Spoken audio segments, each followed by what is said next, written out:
ilmu, hikmah, syariat, thariqat, hakikat, dan ma'rifat. Syariat, thariqat, hakikat, dan ma'rifat, ya, suatu ilmu hikmah secara berurutannya dari tingkatan dasar hingga mencapai pada tingkatan ma'rifat menuju Allah Ta'ala. Mari kita bongkar rahasianya.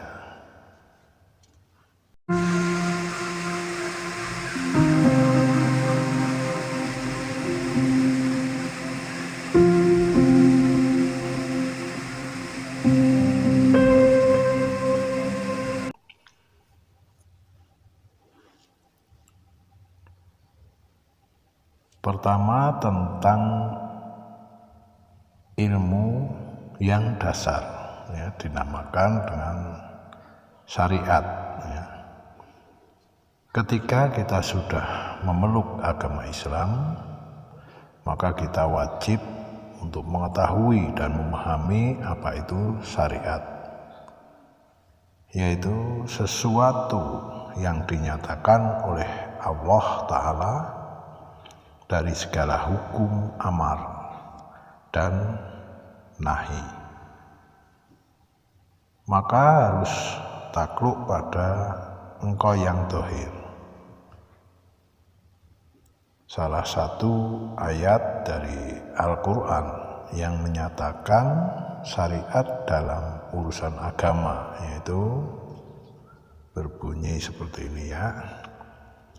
Tsumma ja'alnaka ala syariatin minal amri fattabiha wala tattabi ahwa'al ladzina la ya'lamun. Kemudian kami jadikan kamu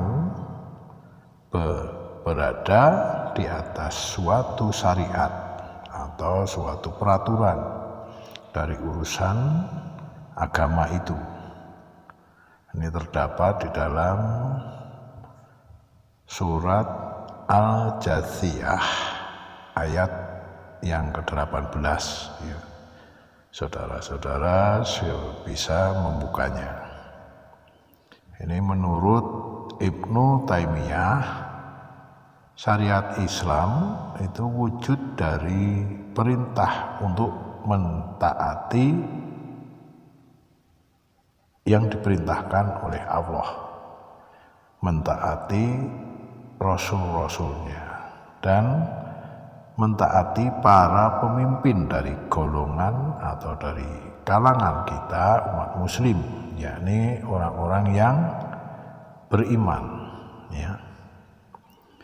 Pada hakikatnya syariat adalah menaati para rasul, ya, dan berada di bawah ketaatan, ya, kepada mereka orang-orang yang dipercayai atau diyakini sebagai orang yang telah mumpuni atau beriman. Dalam syariat tersebut, ya, sangat jelas dinyatakan bahwa sebagai seorang muslim kita harus patuh dan taat oleh aturan agama, terutama aturan atau hadis-hadis yang telah dinyatakan oleh Nabi kita, ya, Rasulullah Shallallahu Alaihi Wasallam, ya, karena berkat beliau, ya, saat ini berkat beliau kita telah keluar dari masa kegelapan, ya, menuju masa pencerahan, ya. Kita diberikan petunjuk, ya, jalan yang benar menuju jalannya Ilahi Robbi. Setelah kita itu belajar dan setelah kita mengetahui apa itu syariat, pada tingkat yang kedua kita akan mencoba untuk memahami suatu ilmu yaitu yang dinamakan dengan ilmu tingkat yang kedua itu thariqat. Ya. Thariqat merupakan sebuah jalan, ya, jalan untuk menyempurnakan dari syariat yang telah kita pelajari. Ya. Di sini dapat saya contohkan sebuah kegiatan yang kita lakukan untuk belajar thariqat. Ya. Seperti kita melakukan taubat ataupun jihad dengan tawakal, bersikap sabar, serta ridho atas ketetapan dari Allah. Kemudian ada pula mahabbah, yaitu rasa kasih sayang atau cinta kasih. Kemudian ada pula kita contohkan dengan zikrullah, zikrullah dengan banyak-banyak berzikir kepada Allah. Dan yang terakhir itu mengingatkan kita, yaitu suatu keadaan, yaitu maut, ya, atau mengingatkan kita akan datangnya suatu kematian, itu yang pasti. Ya. Artinya apa di sini? Ya. Kita belajar tentang suatu jalan yang ditempuh seorang hamba, ya, menuju ridho Allah Subhanahu wa Ta'ala. Jika diibaratkan, kita sedang melewati suatu jalan yang tak terlihat, seperti di lautan atau di sebuah padang pasir. Nah, di sini untuk mengetahui posisi dan arah, seseorang itu harus melihat dan memahami posisi bintang tentunya. Kemudian mengetahui posisi matahari ataupun mencermati arah angin, burung-burung ataupun hewan-hewan yang lain. Dari dasar itu, alih-alih untuk sekedar melihat ke sekeliling, di jalan yang tak tampak seperti ini, rasa pengharapan dan pertolongan tersebut, kita hanya berharap atas kekuasaan yang maha kuasa, ya, atas pertolongan dari yang maha kuasa. Tentunya akan muncul sangat nyata pada diri seseorang itu ketika dalam keadaan yang terdesak ataupun terjepit, ya, pasti akan meminta pertolongan itu hanya kepada Allah, ya, kalau setelah terjepit, ya. Nah, itu contoh-contohnya. Selanjutnya, ya, pada tingkatan yang ketiga ini kita akan mempelajari tentang sebuah ilmu hakikat. Nah, istilah hakikat sendiri merupakan kenyataan yang sebenarnya atau kenyataan yang sesungguhnya.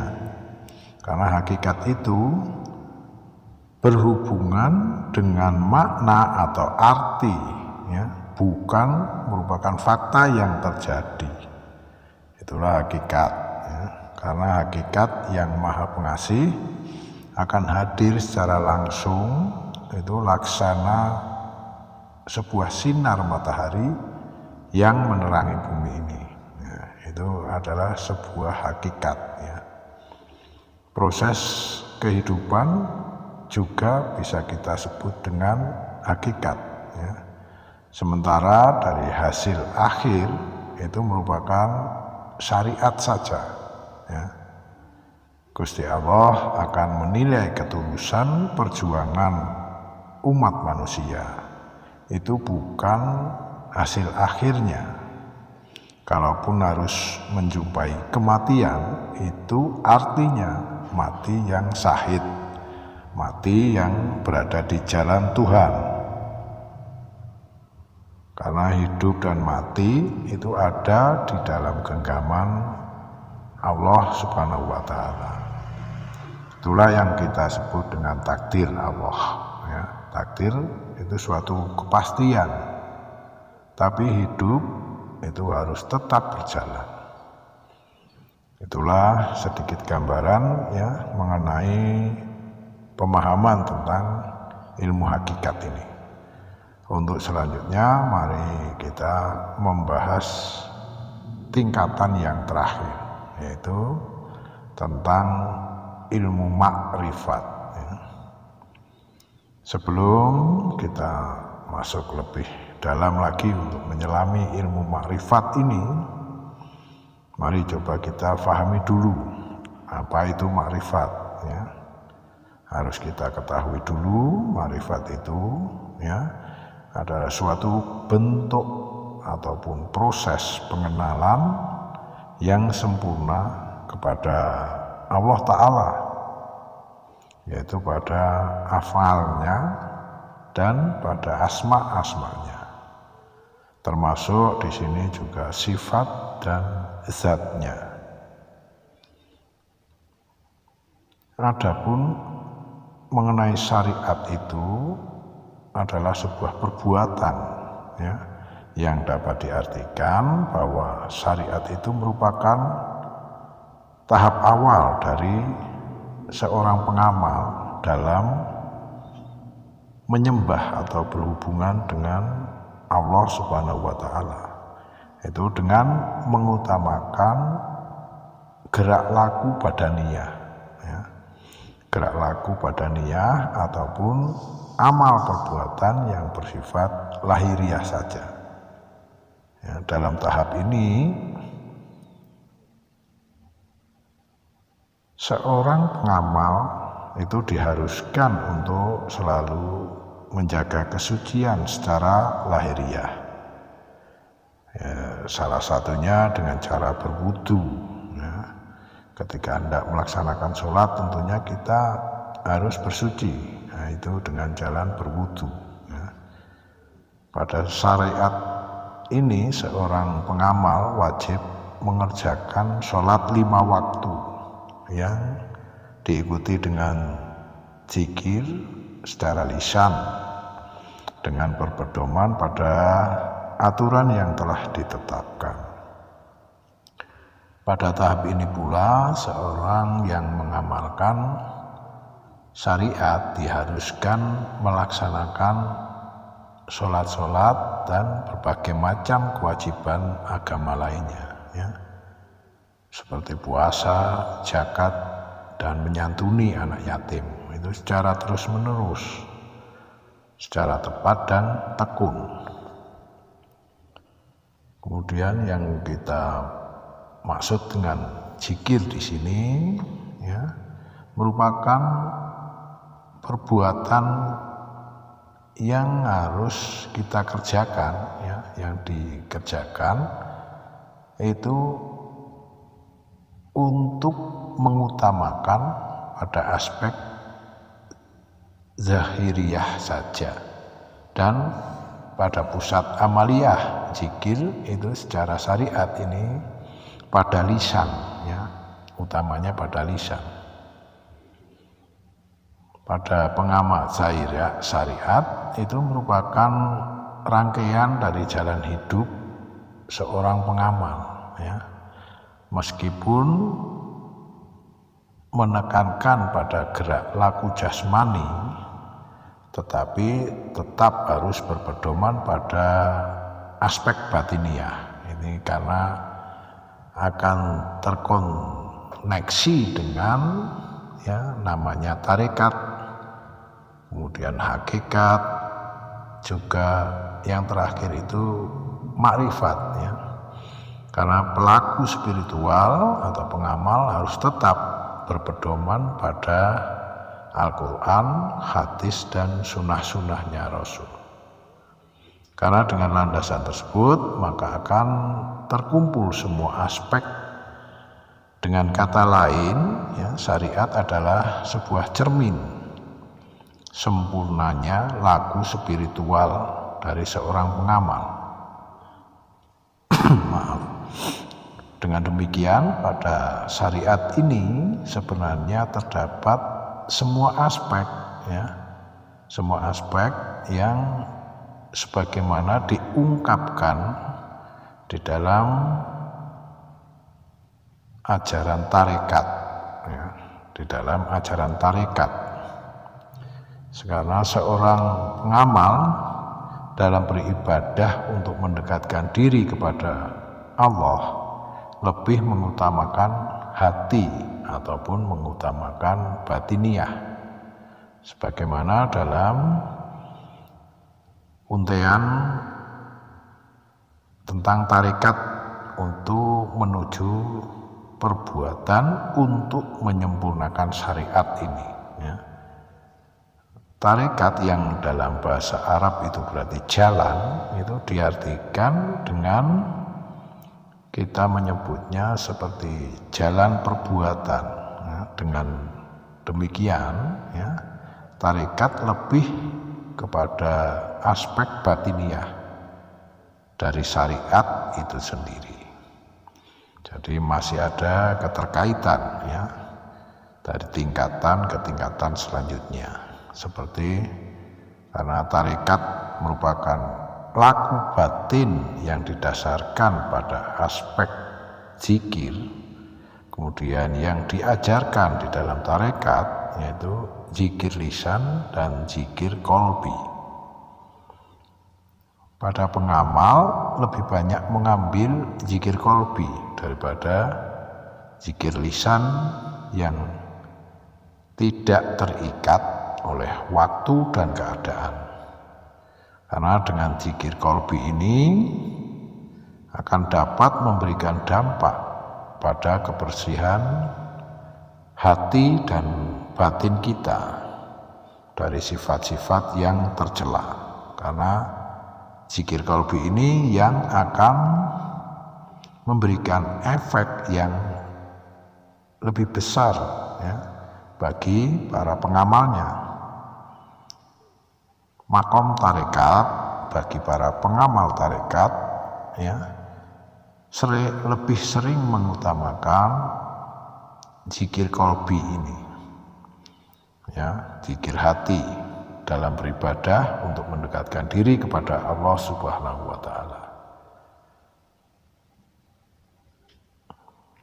Adapun sekarang ini hakikat, ya, hakikat yang kita rinci akan itu merupakan menetapkan suatu perbuatan yang artinya bahwa seseorang pengamal jika telah sampai pada makom hakikat ini berarti dia akan mengetahui rahasia di balik suatu perbuatan atau suatu kejadian. Makom hakikat ini adalah laku spiritual dari sang pengamal dalam mendekatkan diri kepada Allah Subhanahu wa Ta'ala, ya, dengan mengutamakan iringan atau detak jantung, ya. Karena di dalam jantung ini terdapat ruh, ya, yang sifatnya sangat halus dan lebih dalam dari kalbu. Dalam setiap detak jantung seseorang itu harus selalu ingat kepada Allah. Itulah yang dilakukan di amalan ilmu hakikat ini, ya. Jangan sampai terlupa ketika kita ingin selalu dekat dengan Allah, ya. Karena dengan lebih meresapi semua aspek ibadah ini secara menyeluruh tanpa henti setiap harinya, maka dengan demikian seorang pengamal tidak akan ragu lagi dalam mengambil suatu keputusan, tidak akan memiliki rasa takut dan rasa khawatir dalam mengatasi perubahan hidup dan kehidupan. Ketika kita mengenal ilmu tasawuf, ya, menyebut bahwa hakikat itu merupakan kesaksian dari makhluk akan kehadiran Allah, ya. Di dalam ilmu hakikat ini sebuah kesaksian dari hamba Allah tentang hadirnya atau tentang adanya Allah yang bersemayam di dalam kalbu kita. Ya. Hakikat juga merupakan sebuah kesaksian terhadap sesuatu yang telah ditentukan dan ditakdirkan serta disembunyikan dari yang nampak.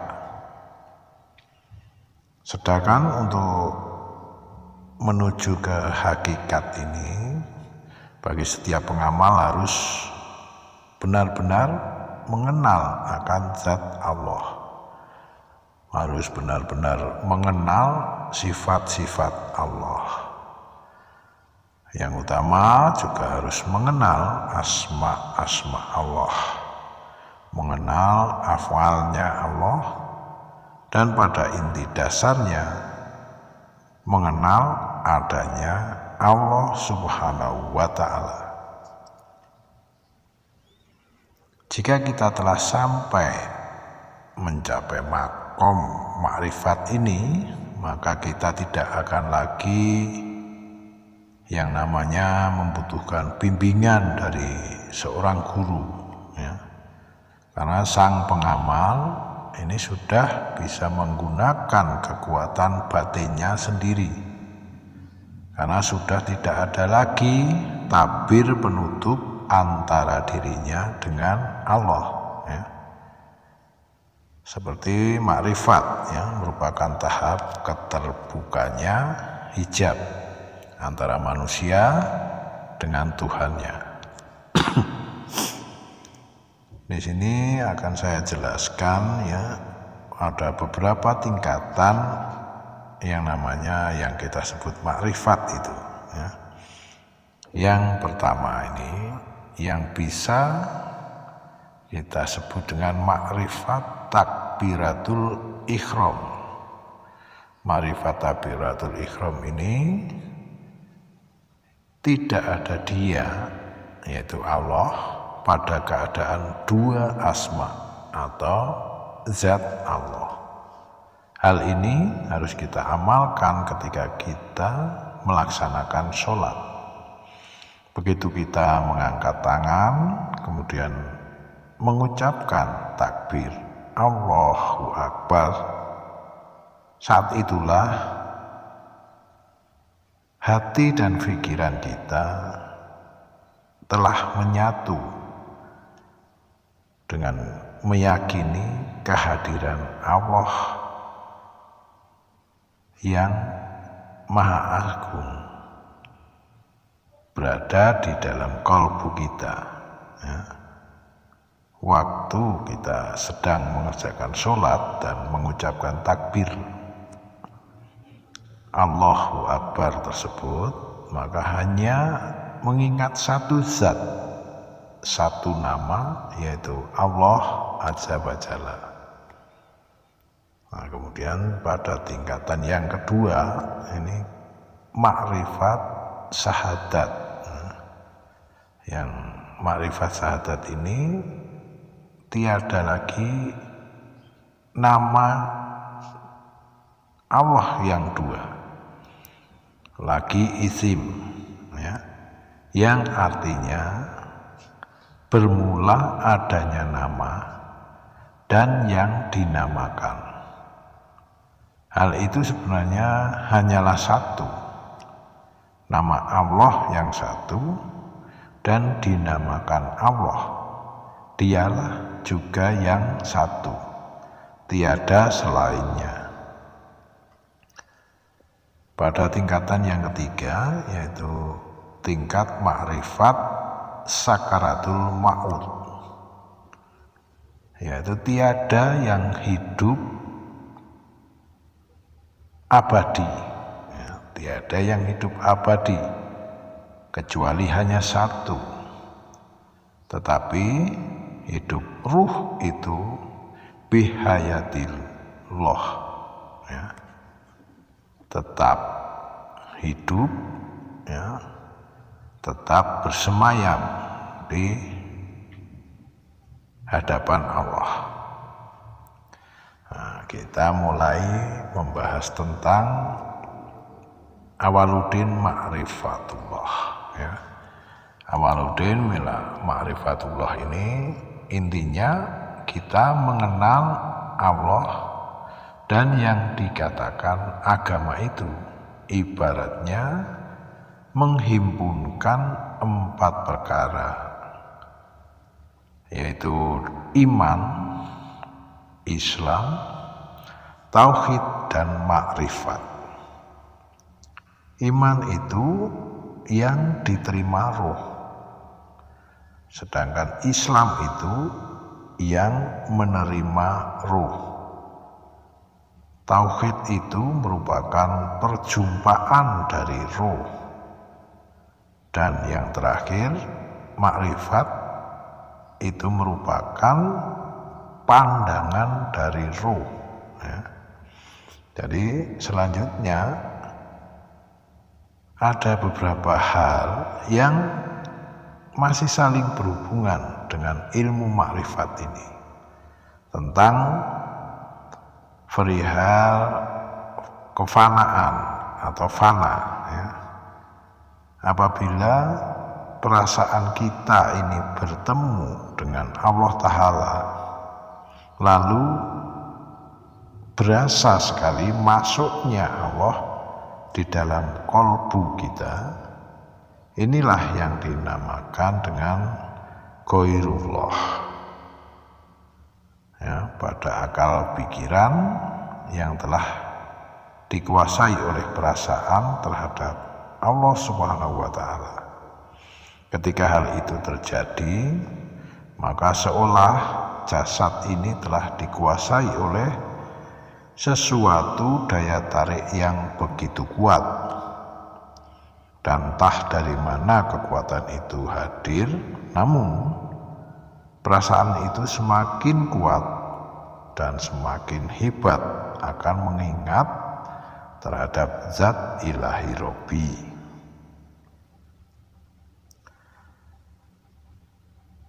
Kemudian mari kita membahas tentang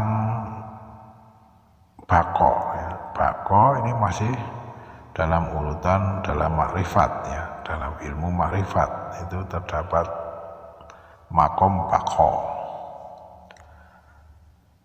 sesuatu yang terjadi ya, atau suatu perasaan dan pikiran yang menyadari diri, seperti dalam keadaan yang terjadi biasa, tetapi pikiran dan hati ini senantiasa di dalam keadaan merasakan kekal dan terhubung dengan Allah Ta'ala.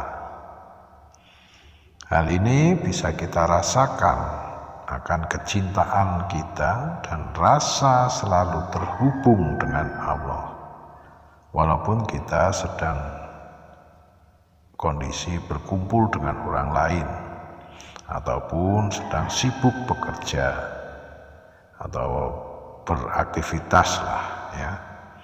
Nah, dari situ kita akan selalu mengingatnya, mengingat nama Allah, mengingat asma Allah, dan mengingat sifat-sifat Allah di dalam kolbu kita.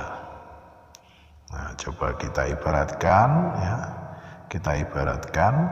bahwasanya jika kita sedang merasakan lapar, sesibuk apapun yang sedang kita kerjakan, maka pastinya hati dan pikiran kita akan tetap tertumpu dan akan tetap ingat akan rasa lapar dan rasa ingin makan. Hal ini merupakan gambaran yang terjadi ya, jika kita telah memasuki perasaan dari bako ini. Rasa itulah yang dimiliki oleh para waliullah. Nah, demikianlah sobat-sobat yang bisa saya berikan untuk menjelaskan dan memberikan gambaran tentang adanya ma'rifatullah. Ilmu ma'rifat, ilmu yang mengajarkan kita jalan menuju ilahi Robbi dengan selamat, ya. Demikian yang bisa saya sampaikan. Semoga yang sedikit ini bisa bermanfaat untuk kita semua. Wabillahi taufiq wal hidayah. Wassalamualaikum warahmatullahi wabarakatuh.